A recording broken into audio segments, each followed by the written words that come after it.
آمینہ کے چند عبداللہ کے لخت جگر، امام اعظم حضرت محمد مصطفیٰ صلی اللہ علیہ وآلہ وسلم کی ذات گرامی پر، جن کی زندگی کا ہر پہلو ہمارے لیے تابناک اور روشن ہے، اور اسی کو اختیار کر کے اسی پر چل کر ہی کامیابی ممکن ہے، اس سے ہٹ کر کامیابی تو دور کی بات ہے،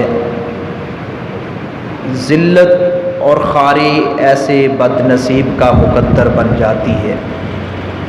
احباب گرامی، اللہ رب العزت کے فضل و کرم سے آج رمضان المبارک کا پہلا خطبہ جمعہ ہے۔ جن لوگوں کو اللہ رب العزت نے توفیق عطا فرمائی ہے اور جن کے دل میں کوئی کھوٹ نہیں، اخلاص اور للہیت سے سرشار ہیں، وہ رمضان المبارک کی ان بابرکت گھڑیوں سے فیض یاب ہو رہے ہیں۔ اللہ رب العزت اپنی بارگاہ میں شرف قبولیت سے نوازے۔ یہ رمضان المبارک کا مقدس مہینہ، اس میں کئی ایک عبادات ہیں، مالی بھی ہیں، بدنی بھی ہیں اور قولی بھی ہیں، اور یہ ساری کی ساری اللہ رب العزت کے لیے ہیں۔ ان عبادات میں سے دو عبادات کا میں تذکرہ کرنا چاہوں گا، اور جس کا تذکرہ رسول اللہ صلی اللہ علیہ وسلم نے ایک ہی حدیث میں بیان فرمایا ہے۔ فرمایا لا حسد الا فی اثنتین، دو لوگ ہیں، دو شخص ہیں جو قابل رشک ہیں، جن کی طرف یعنی کہ حسرت بری نگاہ سے دیکھا جا سکتا ہے۔ ایک وہ ہے رجل آتاہ اللہ القرآن، جس کو عرش والے رب عظیم نے قرآن کی دولت سے نوازا ہے، فَهُوَ يَقُومُ بِهِ آنَاءَ اللَّيْلِ وَآنَاءَ النَّهَارِ، وہ دن اور رات میں قیام کرتا ہے، اللہ کے لیے کھڑا ہوتا ہے اور قرآن کی تلاوت کرتا ہے۔ اور دوسرا خوش نصیب، جس کو اللہ رب العزت نے مال کی فراوانی سی عطا فرمائی ہے، اور وہ اس میں سے فَهُوَ يُنْفِقُهُ، وہ اس میں سے خرچ کرتا ہے اللہ کے راستے میں۔ یہ دو خوش نصیب ہیں۔ ایک ہی مقام پر رسول اللہ صلی اللہ علیہ وسلم نے ان کو قابل رشک اور قابل حسرت قرار دیا ہے، یعنی ان کو دیکھ کر بندہ یہ تڑپ اپنے اندر پیدا کرے اور رکھے کہ کاش کہ میں بھی اس طرح کا بن جاؤں جس طرح یہ قرآن کا قاری ہے اور اچھے طریقے سے قرآن کی تلاوت کرتا ہے۔ اور دوسرا وہ جس کے بارے میں پیارے نبی نے فرمایا اللہ نے مال دیا ہے، وہ اللہ کے راستے میں خرچ کرتا ہے، کاش میں اس سخی کی طرح بن جاؤں۔ یہ دو قابل رشک شخصیات ہیں۔ ان دو کا بڑا مقام رسول اللہ صلی اللہ علیہ وسلم نے بیان فرمایا ہے۔ پہلے نمبر پر قرآن کے حوالہ سے بات کروں گا، کیونکہ حدیث میں پہلے قرآن کا تذکرہ ہے، جس کو اللہ نے قرآن کی دولت سے نوازا ہے۔ قرآن پر سب سے پہلی بات ایمان رکھا جائے، ایمان لایا جائے۔ ہم قرآن پر ہی نہیں بلکہ پہلی کتابوں پر بھی ایمان رکھتے ہیں، اور قرآن پر بھی، لیکن ایمان ہمارا متزلزل ہے، ایمان پختہ نہیں، ایمان کے اندر رسوخ نہیں۔ اسی لیے عرش والے رب عظیم نے ایمان والوں کو فرمایا، جو ایمان کا دعویٰ کرتے ہیں، کہ ایمان والو تم ایمان لے آؤ۔ کافروں کو بھی ایمان کی دعوت ہے، ایمان والوں کو ایمان کی دعوت ہے، قابل غور بات ہے۔ یا ایھا الذین آمنوا آمینو، ایمان والو ایمان لے آؤ، یعنی اپنا ایمان پختہ کر لو۔ دنیا کی کوئی طاقت تمہارے ایمان کو خرید نہ سکے، تمہارا اس قدر پختہ ایمان ہو۔ دنیا کی رنگینیاں، یہ دنیا کی چاشنیاں، یہ دنیا کا مال اور اقتدار، اور اسی طرح یہ دنیا کا حسن، خوبصورتی، یہ دنیا کا نکھار، یہ دنیا کی پیشکشیں اور آفریں تمہیں ہلا نہ سکیں، اس قدر تمہارا ایمان پختہ ہو جائے۔ مگر ہمارا ایمان انتہائی نازک، کمزور ترین، جسے رسول اللہ صلی اللہ علیہ وسلم نے ایمان کا آخری درجہ قرار دیا، ہم اس لیول پہ ہیں، اکثریت ہماری الا ماشاء اللہ۔ بیماری آتی ہے، مصیبت آتی ہے، کوئی پریشانی آتی ہے، اپنے آپ سے باہر ہو جاتے ہیں،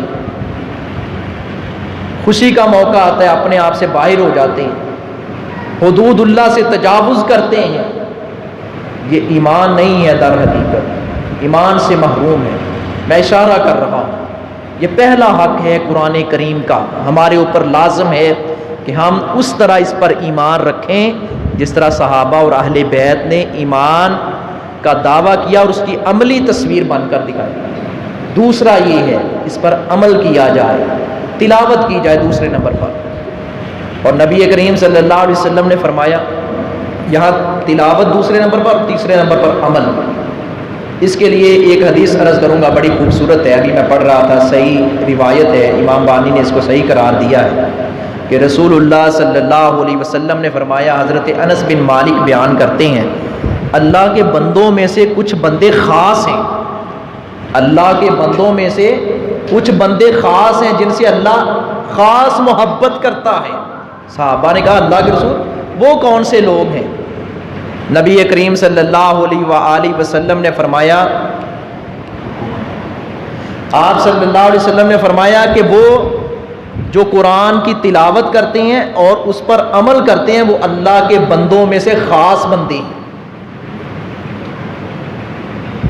ہمیں بھی چاہیے کہ ہم اللہ کے خاص بندے بنیں، اللہ کے دوست بنیں، اللہ کے ولی بنیں، اور اس کے لیے بنیادی اصول رسول اللہ صلی اللہ علیہ وسلم نے ایک یہ بھی بیان فرمایا کہ قرآن کی تلاوت کی جائے اور اس پر عمل کیا جائے۔ یہی ہے قرآن کے جو 5 حقوق، پہلا ایمان لانا، دوسرا تلاوت کرنا، اور صرف تلاوت نہیں کرنی، یتلونہ حق تلاوتہ، جس طرح تلاوت کرنے کا حق ہے، ایمان بھی اس طرح لانا ہے جس طرح ایمان لانے کا حق ہے، تلاوت بھی اس انداز سے کرنی ہے جیسے تلاوت کرنے کا حق ہے۔ ایسے تو سارے قرآن پڑھی جا رہے ہیں، الحمدللہ رب العالمین الرحمن الرحیم مالک یوم الدین، نہیں یار، یہ قرآن پڑھ رہے ہیں، اللہ کا کلام ہے، باادب ہو کر پڑھیں، اچھے طریقے سے پڑھیں، ٹھہر کر پڑھیں، ورتل القرآن ترتیلا، ٹھہر کر سکون سے پڑھو۔ پیارے نبی صلی اللہ علیہ وسلم نے ایسے ہی قاری قرآن کو بشارت سنائی ہے جو ٹھہر کر پڑھتا ہے۔ آپ نے فرمایا کل قیامت کا دن ہوگا، عرش والا رب فرمائے گا قاری قرآن سے، یہاں صرف وہ حافظ قاری مراد نہیں ہے، صرف کوئی بھی قاری قرآن ہو، بے شک وہ اوپر دیکھ کر پڑھ رہا ہو، لیکن اس کے مخارج، اس کی ادائیگی، تلفظ خوبصورت انداز سے ہو اور ترنم کے ساتھ پڑھے، جیسے بیت اللہ کے امام پڑھتے ہیں، مسجد نبوی کے امام پڑھتے ہیں، بڑے خوبصورت انداز سے پڑھتے ہیں، دل کرتا ہے ہم بار بار سنیں۔ اور صحابہ کرام نبی کریم صلی اللہ علیہ وسلم سے قرآن سننے کے شائق تھے، اور آپ خود صحابہ سے فرماتے تھے صحابہ قرآن پڑھو، سالم تم قرآن پڑھو، ابئی تم قرآن پڑھو۔ کبھی کسی صحابی کو ایک سے بڑھ کر ایک قاری قرآن تھے۔ صحابہ نے کہا اللہ کے رسول قرآن تو آپ پر نازل ہوا ہے، آپ نے فرمایا مجھے اچھا لگتا ہے آپ قرآن پڑھیں میں سنوں۔ اور بڑے بڑے خوبصورت قاری قرآن جن کی آواز سن کر، جن کا لب و لہجہ دیکھ کر، سن کر رسول اللہ صلی اللہ علیہ وسلم نے اللہ کا شکر ادا کیا تھا، یا اللہ تیرا شکر ہے تو میری امت میں اس طرح کے قاری قرآن عطا فرمائے۔ اور آپ نے فرمایا لیس منا من لم یتغنى بالقرآن، جو قرآن کو ترنم کے ساتھ، خوبصورت انداز سے، لے کے ساتھ جسے ہمیں کہتے ہیں، وہ نہیں پڑھتا ہے ایسے انداز سے، فلیس منا، وہ ہم میں سے نہیں ہے۔ کون فرما رہے ہیں؟ رسول اللہ صلی اللہ علیہ وسلم۔ ترنم کا یہ مطلب بھی نہیں ہے کسی گلوکار کا انداز اپنایا جائے، کسی اداکار اور فنکار کا، کسی موسیقی اور غنا والے یہ دنیا کی جو عشق مشوقی میں لگے ان کا انداز قطعاً نہیں. اور ایسے نعت خوانوں کو اور ایسے قرائے کرام کو اللہ سے ڈرنا چاہیے جو قرآن اور نعت کا انداز وہ اپناتے ہیں جو گلوکاروں والا، اداکاروں اور فنکاروں والا انداز. اس کا مطلب یہ تو نہیں حدیث مبارکہ کا کہ ہم انداز غلط اپنائیں، لوگوں سے شاباش لینے کے لیے، نعرے لگوانے کے لیے، پیسے لینے کے لیے، اوپر بیلیں کروانے کے لیے، بلے بلے کروانے کے لیے. قرآن اللہ کے لیے پڑھا جائے. اور آپ بھی یاد رکھیں، کیوں آپ سامعین ہیں، بے شک آپ بیان نہیں کرتے. یہ جو طریقہ ہے ہمارے یہاں مروجہ چل پڑا ہے کہ عالم دین تقریر کر رہا ہوتا ہے، نعت پڑھ رہا ہے، تلاوت اوپر سے پیسے وارے جا رہے ہیں. اور اللہ کے بندو قرآن کا ادب کرو، حدیث کا ادب کرو. مطلب خدمت کرنی ہے علیحدگی سے، ادب سے، احترام سے، اچھے طریقے سے اس کی مٹھی میں ایسے دے دیں، لو جی یہ خدمت ہے آپ کی. قرائے کرام کی خدمت کرنی چاہیے، جو اچھے نعت خوان کی خدمت کرنی چاہیے، علماء کی، خطباء کی، ائمہ مساجد کی، مدرسین کی خدمت کرنی چاہیے، لیکن ان کی عزت کا، ان کی توقیر کا بھی خیال کرنا چاہیے. اور ایسے بے حس خطباء علماء پر بھی افسوس ہوتا ہے جو خود لوگوں کو دعوت دیتے ہیں ایسا کرنے کے لیے. بہرحال بات دور نہ چلی جائے. قرآن کا پہلا حق، اس پر ایمان لایا جائے جس طرح ایمان لانے کا حق ہے. اس کی تلاوت کی جائے جیسے تلاوت کرنے کا حق ہے. اس پر عمل کیا جائے جیسے عمل کرنے کا حق ہے. یہ نہیں ایک دو مسئلے تو لے لیے، اس پر تو سر اڑا لیا پوری برادری میں، رشتہ داروں میں، نہیں جی قرآن ایسے کہتا ہے، اور دوسری طرف انکار کر دیا، حلال حرام کی تمیز نہیں، اور شرک کے چور دروازے وہ اختیار کیے ہوئے ہیں، بدعات کے چور دروازے وہ اختیار کیے ہوئے ہیں. کسی بڑے چھوٹے کا ادب اور حیا نہیں. ایک دو آیتوں اور ایک دو مسئلوں کو لے کر، مسائل کو لے کر سمجھ لینا کہ میں ٹھیکیدار دین کا، کلام اللہ کا. افتؤمنون ببعض الکتاب وتکفرون ببعض. قرآن کہتا ہے تم کیسے لوگ ہو کہ کتاب پر، کلام اللہ کے بعض حصے پر ایمان رکھتے ہو اور بعض کا انکار کرتے ہو. میٹھا میٹھا اڑاپ اور کڑوا کڑوا سارے جانتے ہیں آپ.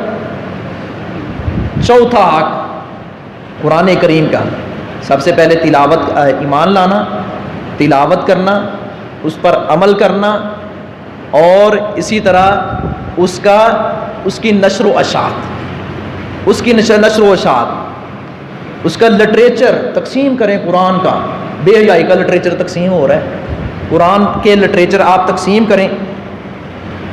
اور تدبر، غور و فکر، ایک رہ گئی بات، تدبر، غور و فکر کہ قرآن ہمیں کہتا کیا ہے، قرآن کا مطلب کیا ہے ان آیات کا.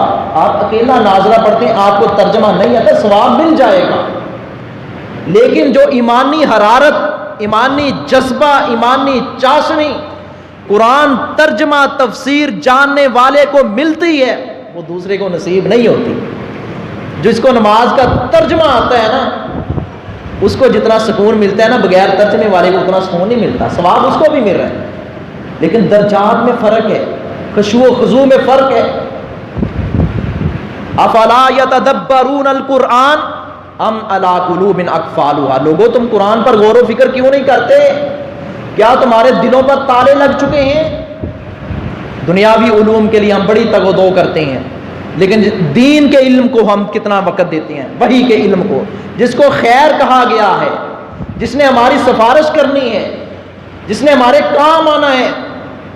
ٹی وی کے لیے 4-5 گھنٹے ہیں، موبائل کے لیے 8-10 گھنٹے ہیں، اسکول کالج کے لیے 6-7 گھنٹے ہیں، سونے کے لیے، کھانے پینے کے لیے ٹائم شیڈول سارا کچھ بنا ہوا ہے. نہیں شیڈول بنا ہمارا تو قرآن کے بارے میں ہم نے شیڈول نہیں بنایا، ہم نے نمازوں کا شیڈول نہیں بنایا، ہم نے رمضان میں بھی کوئی شیڈول نہیں بنایا. بس آئی چلائی ٹھیک ہے، رسمی سے ہم مسلمان ہیں اللہ ماشاء اللہ. حضرات گرامی، صحابہ کرام، قرآن کریم ان کے دلوں میں رسوخ اور پختگی تھی، ایمان سے سرشار تھے، اور قرآن ان کے دلوں کی بہار تھا، دلوں کی بہار. اور وہ اس دعا کے مصداق تھے جو دعا ہمیں بھی کرنی چاہیے. پیارے نبی صلی اللہ علیہ وسلم دعا کیا کرتے تھے، اللہم اجعل القرآن ربیع قلبی. اللہ قرآن کو میرے دل کی بہار بنا دے.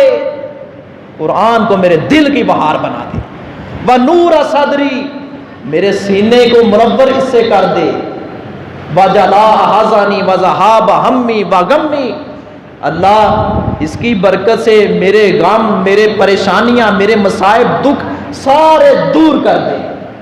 یہ دعائیں کون سیکھے گا؟ صحابہ کرام عام تھے یا خاص؟ عام خاص سے مراد یہاں اقتدار میں تھے یا عوام میں تھے؟ سارے قرآن سے محبت کرنے والے تھے، وزیر مشیر بھی، رعایا بھی قرآن سے محبت کرنے والی تھی۔ عمر فاروق رضی اللہ تعالیٰ عنہ کا دور دیکھیں، ابو بکر صدیق کا دور دیکھیں، عثمان ذوالنورین کا دور دیکھیں۔ کون عثمان ذوالنورین جن کو جامع القرآن کہا جاتا ہے کہ قرآن کو جمع کیا تھا؟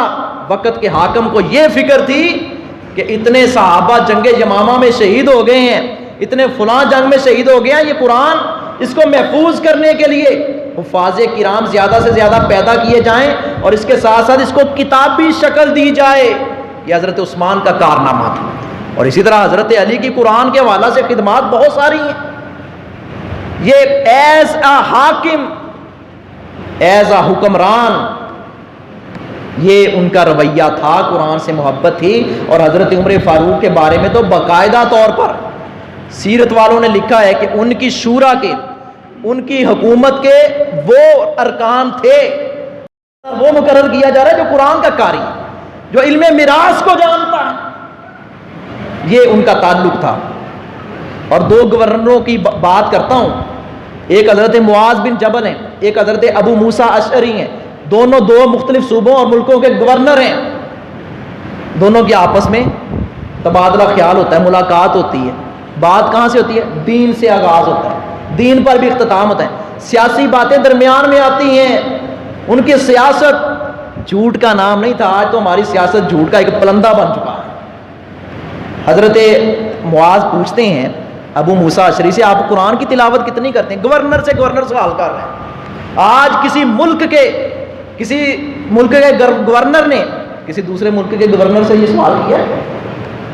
اسلامی ممالک کی بات کر رہا ہوں، 60-62 کے قریب اسلامی ممالک ہیں، مگر یہ توفیق ہی نہیں ہوتی۔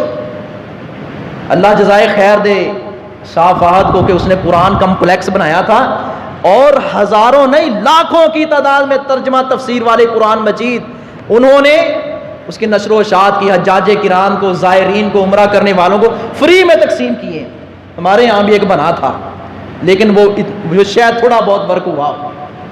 ہمارا سعودی حکومت سے کئی ایک باتوں میں اختلاف ہے، ہو سکتا ہے اعتراض بنتا ہے، ٹھیک ہے جی فلان کے اندر غلطی ہے، فرشتے نہیں ہیں وہ، لیکن یہ قرآن کے حوالہ سے ان کی خدمات تمام اسلامی ممالک کے لیے آج کے دور میں بھی مشعل راہ ہے کہ قرآن کی نشر و اشاعت کے لیے بات دور نہ چلی جائے۔ معاذ بن جبل نے سوال کیا دوسرے گورنر ابو موسیٰ اشعری سے، آپ قرآن کتنا پڑھتے ہیں؟ انہوں نے کہا میں چلتا پھرتا بھی قرآن پڑھتا ہوں، بیٹھا بھی قرآن پڑھتا ہوں، اور سواری پر ہوتا ہوں تب بھی قرآن پڑھتا ہوں۔ اچھا ابو موسیٰ اشعری آپ پوچھتے ہیں معاذ بن جبل سے وہی سوال لوٹاتے ہیں اور پوچھتے ہیں آپ بھی بتاؤ، آپ بھی تو گورنر ہیں، آپ بھی تو قاری قرآن، آپ کتنا قرآن پڑھتے ہیں؟ انہوں نے کہا میں رات کے پہلے پہر، رات کے آغاز میں قرآن کی تلاوت کرتا ہوں، قیام کرتا ہوں، اور تھوڑی دیر کے لیے جب سو جاتا ہوں ثواب کی نیت سے سوتا ہوں، ثواب کی نیت سے اٹھتا ہوں تب بھی قیام کرتا ہوں اور قرآن کی تلاوت کرتا ہوں۔ یہ قرآن کے ساتھ تعلق تھا۔ حضرات گرامی، اقبال نے کہا تھا وہ معزز تھے زمانہ میں مسلمان ہو کر، ہم خار ہوئے تارک قرآن ہو کر۔ یہ جو قرآن خوانی والا سسٹم ہے یہ سنت سے ثابت تو نہیں، اور اس کی کئی ایک قباحتیں ہیں، بظاہر یہ عمل اچھا لگ رہا ہے۔ ہوتا کیا ہے، جس بندے نے ساری زندگی نماز نہیں پڑھی، روزہ نہیں رکھا، قرآن کی تلاوت نہیں کی، اس کو نورانی قاعدہ بھی صحیح نہیں آتا تھا، ٹھیک ہے، اس نے آس امید لگا رکھی ہے، اس نے بھی، مرنے والے نے بھی، ہم سب نے امید لگا رکھی، چلو کوئی بات نہیں کچھ کیا تو کیا ہوا، مر جائیں گے، پیچھے آئیں گے، وہ قرآن لے کر ایسے لائنوں میں بیٹھیں گے، سورہ فاتحہ اتنی دفعہ پڑھیں گے، سورہ یاسین اتنی دفعہ پڑھیں گے اور ہم بخش دیے جائیں گے۔ ایسے بخشش نہیں ملنی، اگر ایسے ہی اتنا